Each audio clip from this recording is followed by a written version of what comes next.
यहाँ पर हम आपके लिए लेकर आए हैं बीएससी फिफ्थ सेमेस्टर के बॉटनी पेपर 1 का एमसीक्यू डिस्कशन। तो चलिए शुरू करते हैं। पहला क्वेश्चन है हमारा, which of the following inhibit the seed germination and induce dormancy. तो इसके ऑप्शन हैं auxin, cytokinin, gibberellin and abscisic acid. तो इसका राइट आंसर होगा हमारा abscisic acid is a plant hormone that inhibits seed germination and promotes seed dormancy. Next question है अपना, which of the following hormone can replace vernalization. तो हम जानते हैं कि ऑक्सिन, साइटोकाइलिन एंड इथाइलिन, इनका वर्नेलाइजेशन में कोई रोल है नहीं। जिब्रेलिन है, can promote flowering some plant that normally required vernalization. तो इसका सही आंसर होगा जिब्रेलिन। नेक्स्ट क्वेश्चन है हमारा, which of the following biomolecule referred as the staff of life. Life का कर्मचारी किसे कहा जाता है? Lipid, protein, vitamin and carbohydrates. जैसा कि हम जानते हैं, carbohydrate is the primary energy source of most of the organism. तो इसका राइट आंसर क्या होगा? कार्बोहाइड्रेट्स। नेक्स्ट क्वेश्चन है अपना, which of the following is not a disaccharide. तो lactose, maltose, sucrose and dextrin, these are the options. तो हमें पता है लैक्टोज, माल्टोज एंड सुक्रोज क्या है? डाइसैकेराइड है, ये हमें पता है इनके बारे में। तो डेक्सट्रिन क्या है? ये एक पॉलीसैकेराइड है। तो इसका ऑप्शन होगा डेक्सट्रिन। इसमें एलिमिनेशन मेथड यूज किया जा सकता है। जैसे हमें आंसर नहीं पता है राइट प्रॉपर, बट हमें लैक्टोज, माल्टोज, सुक्रोज के बारे में पता है, ये डाइसैकेराइड है। तो बचा हुआ ऑप्शन क्या हुआ? डेक्सट्रिन। तो यही राइट आंसर होगा। कई ऑप्शंस में हम ये एलिमिनेशन मेथड यूज कर सकते हैं जब क्वेश्चन फंस जा रहा है, यूज हमें समझ में नहीं आ पा रहा है, तो उसके लिए। अगला क्वेश्चन है हमारा, fifth, inulin is a polymer of.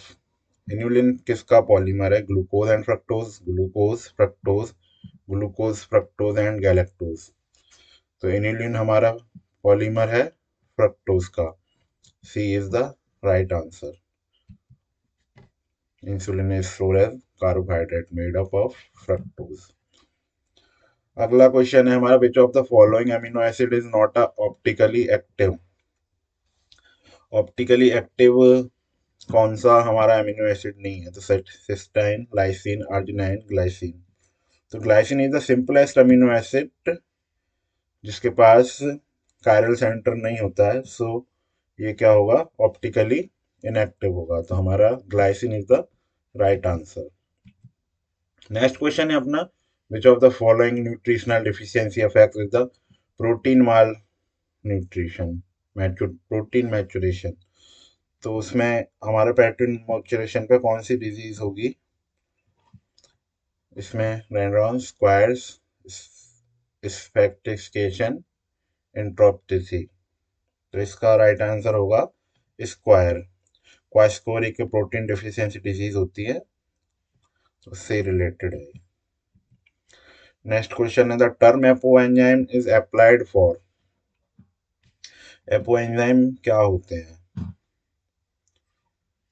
Simple enzyme, protein part of conjugate enzyme, organic cofactor of conjugate enzyme and inorganic cofactor of coenzyme. तो इसका राइट आंसर होगा protein part of conjugated enzyme. An apoenzyme is a protein part of a conjugated enzyme that become active only when combined with cofactor. ये cofactor के मिलने से ही active होता है। Next question है हमारा, द लॉक एंड की मॉडल वाज प्रपोज्ड बाय।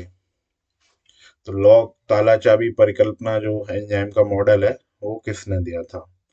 तो इसका आंसर होगा एमएल फिशर। साइंटिस्ट के नेम बेस्ड क्वेश्चन है ये। नेक्स्ट क्वेश्चन है हमारा, factor affecting the enzyme activity. तो एंजाइम की एक्टिविटी पर किस चीज का फर्क पड़ता है? Temperature, pH value, air pressure and both A and B. तो एयर प्रेशर का एंजाइम एक्टिविटी में कहीं रोल नहीं है, तो हमारा टेम्परेचर एंड प्रेशर दोनों ऑप्शन है। तो आंसर होगा D, A and B. Next question है हमारा, chlorosis is a yellowing of leaf due to deficiency of. जो हमारी पत्तियां पीली पड़ जाती हैं प्लांट्स की और क्लोरोसिस डिफिशियंसी है, तो किससे थ्रू होती है? Zinc, potassium, manganese and all of the above. तो ये हमारी होती है सबके द्वारा, जिंक की डिफिशियंसी थी, पोटेशियम एंड मैग्नीज की भी। तो आंसर होगा हमारा D, all of the above. अगला क्वेश्चन है हमारा question number 12। Water found in the soil that remain available to plant is. जो प्लांट्स जो वाटर यूज करते हैं उनको, वो कौन सा वाटर कहलाता है? तो कैपिलरी वाटर होता है वो, जो सॉइल में अवेलेबल होता है, जो प्लांट्स एब्जॉर्ब करते हैं रूट हेड्स के थ्रू। नेक्स्ट क्वेश्चन हमारा plasma membrane is. Plasma membrane कैसी होती है? Impermeable, permeable, selectively permeable and none of the above. ये खूब पढ़ा है हम लोगों ने। Plasma membrane is a selectively permeable membrane. अगला क्वेश्चन है nitrogen fixation is a leguminous plants is carried out by chlorophyll, phycocyanin, anthocyanin, leg haemoglobin. तो इसका राइट आंसर होगा लैग हीमोग्लोबिन। नाइट्रोजन फिक्सेशन के लिए नोड्यूल फॉर्मेशन का nodule formation होता है, लैग्यूमिनस प्लांट में होता है। Low oxygen environment symbiotic bacteria create करते हैं। अगला क्वेश्चन है plant the translocation of food materials occurs through which. मतलब पौधों में जो भोजन का हस्तांतरण होता है किसके द्वारा होता है? तो इसका राइट आंसर क्या होगा? Tracheid, vessels, none of the above and sieve element. तो इसका राइट आंसर है sieve elements. Sieve elements in the phloem transport role play करते हैं। नेक्स्ट क्वेश्चन है हमारा light reaction occurs in grana, stroma, cytoplasm, none of the above. तो light reaction is dependent reaction of photosynthesis, दो जो कि thylakoid membrane की grana में उपस्थित होती है, जो कि क्लोरोप्लास्ट का एक पार्ट है। तो इसका राइट आंसर होगा ग्रेना। नेक्स्ट क्वेश्चन हमारा what is the process involve in the formation of acetyl coenzyme from pyruvate. तो इसमें क्या होगा? Oxidative decarboxylation, carboxylation, reduction and none of the above. तो इसमें हमारा क्या होता है? ऑक्सीडेटिव डिकार्बोक्सिलेशन हो रहा होता है। तो इसका राइट आंसर हमारा हुआ ए। नेक्स्ट क्वेश्चन है हमारा cyanide resistant respiration is commonly found in. Cyanide resistance pathway जो हमारा एक रन करता है वो किन में होता है? एक्वाटिक प्लांट्स में, एनिमल्स में, both animals and aquatic plants and micro organism. तो इसका राइट आंसर होगा D, some plants and micro organism can use any alternate oxidative pathway, उसको बोलते हैं cyanide resistant pathway. Next question हमारा amino acid are synthesize from. Amino acid किससे बनते हैं, सिंथेसाइज होते हैं? तो फैटी एसिड से, अल्फा कीटोग्लोरिक एसिड से, वोलेटाइल एसिड से and none of the above. तो इसका आंसर होगा B, alpha ketoglutaric acid is a intermediate in a TCA cycle and a precursor of amino acid synthesis. तो amino acid synthesis का precursor क्या है? Alpha glutaric acid. तो B option हमारा सही होगा। नेक्स्ट क्वेश्चन है what is the source of absorbed water. जल को अवशोषित करने का स्रोत क्या है? एयर, सॉइल, बोथ है ए एंड बी। तो इसका आंसर होगा B, soil. Plant absorb water from the soil through roots. जो उनकी रूट्स होती हैं उसके द्वारा प्लांट्स पानी को एब्जॉर्ब करता है मिट्टी के थ्रू। नेक्स्ट क्वेश्चन है हमारा इन अ C4 plant the first carbon dioxide fixation occurs in. किस में होती है फर्स्ट, पहला कार्बन ऑक्सीजन का फिक्सन कहाँ होता है? गार्ड सेल में, बंडल सील सेल में, मीजोफिल सेल्स में तथा नन ऑफ द अबव में। तो इसका हमें पता है C4 प्लांट्स में कहाँ होता है? मीजोफिल सेल्स के अंदर इनिशियली कार्बन फिक्स होता है, 4 कार्बन का कंपाउंड बनता है। तो राइट ऑप्शन होगा C, mesophyll cell. Next question है हमारा क्रेसुलेशियन एसिड मेटाबॉलिज्म, इसको बोलते हैं CAM pathway. Plant CAM helps in plants. CAM जो मेटाबॉलिक पाथवे वो किस में हेल्प करता है? रिप्रोडक्शन में, डिजीज रेजिस्टेंस में, वाटर कंजर्वेशन में, and none of the above. तो हमें पता है कैम किस में रोल प्ले करता है? वाटर की कंजर्वेशन में। तो सी ऑप्शन इसका राइट होगा।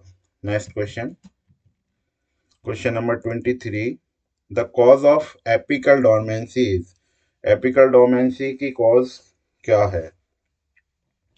तो इसका ऑप्शन है formation of auxin at the tip of suit, cytokinin at the tip of leaf, formation of abscisic acid at the tip of stem, and none of the above। तो इसका right answer क्या होगा?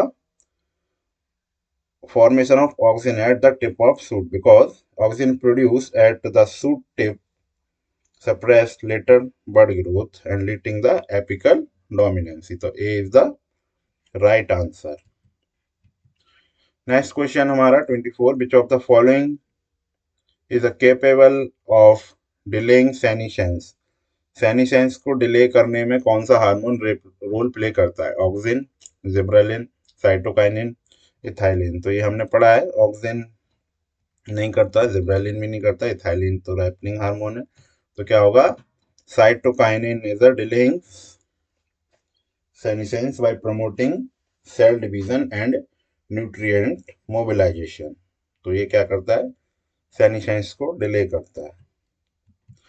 अगला question है हमारा, फोटोपिरिडिन is a, क्या है मतलब फोटोपिडिन क्या है? The effect of day length on a plant growth, the effect of day length in on flowering, the day length has no effect on plants, and none of the above. तो फोटोपिडिन हमें पता है वो क्या होता है? फ्लावरिंग के लिए जो प्लांट्स को लाइट रिक्वायरमेंट होती है उसका टाइम पीरियड होता है। तो option B, the effect of day length on flowering.